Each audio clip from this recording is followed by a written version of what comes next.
Work, play practice, Mrs. Thrapp's pre-calc homework. I'm kind of a busy gal.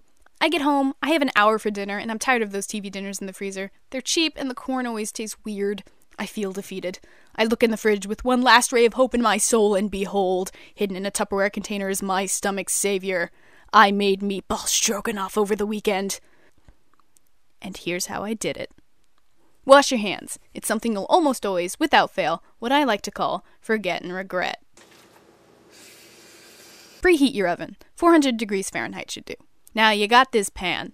It's a nice pan. Well, it should be. Mine's not. I use it a lot. Anyway, fill that pan with some water, just enough to cover the bottom with a fine layer of liquid. There you go. Get out this thing. You know this thing. It has a name. Set that thing down on top of your pan of water. Your thing is now ready for your meat things.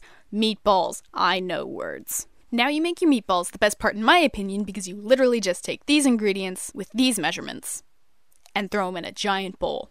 Got that? Good. Now you mix them together. You can use a spoon if you don't like fun or something. But if you're like me, you'll use your hands. Meat hands! You might need to wash your hands again.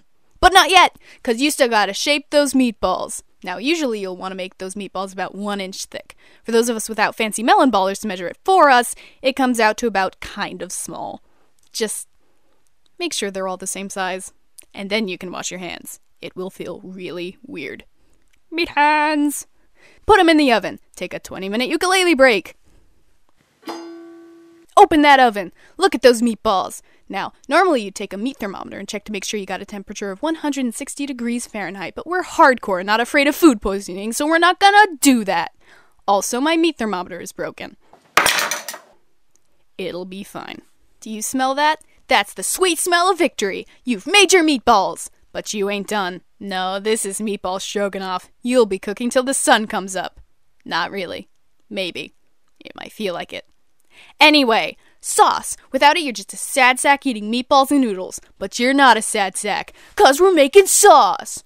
Here's what you gotta do. Get yourself some nice beef broth. Unless you're a weirdo and made your meatballs out of turkey. Then you shamefully bring that turkey broth over this way and put it in a pot. 4 cups. We're making some hardcore sauce. Turn on that stovetop. Get that broth to a boil. Let that liquid equivalent of a temper tantrum go on for a couple of minutes. 2 to be exact. Get your sour cream. 2 cups is good. Slowly stir it in.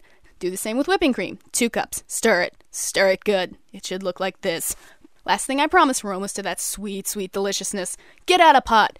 Put some water in that pot. 12 cups will do. Boil that water. Boil it good. This could take a while. Take a cautious ukulele break.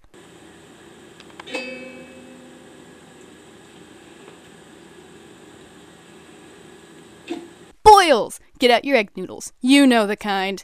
Do you? I forgot to mention the noodles. Get yourself some white egg noodles. Or if you're dangerous like me, extra white egg noodles. You'll need the whole pack. Throw that craziness in that craziness. Stir it around. Dance a little. This takes 10 minutes. Stirring is boring. Noodles! You got 'em. You've got everything. You are ready, grasshopper. Let's be fancy. Take some noodles. Delicately place them on a nice plate. Take some meatballs. Lovingly place them throughout the noodles. Find your sauce. Daintily spoon it over the whole concoction. Voila! Meatball stroganoff. Or it's a lot more convenient. But there you go! You've made meatball stroganoff. It's delicious and fattening, and it makes a lot, so for the other 6 days of the week when you don't have time to cook, you won't have to. Just microwave that son.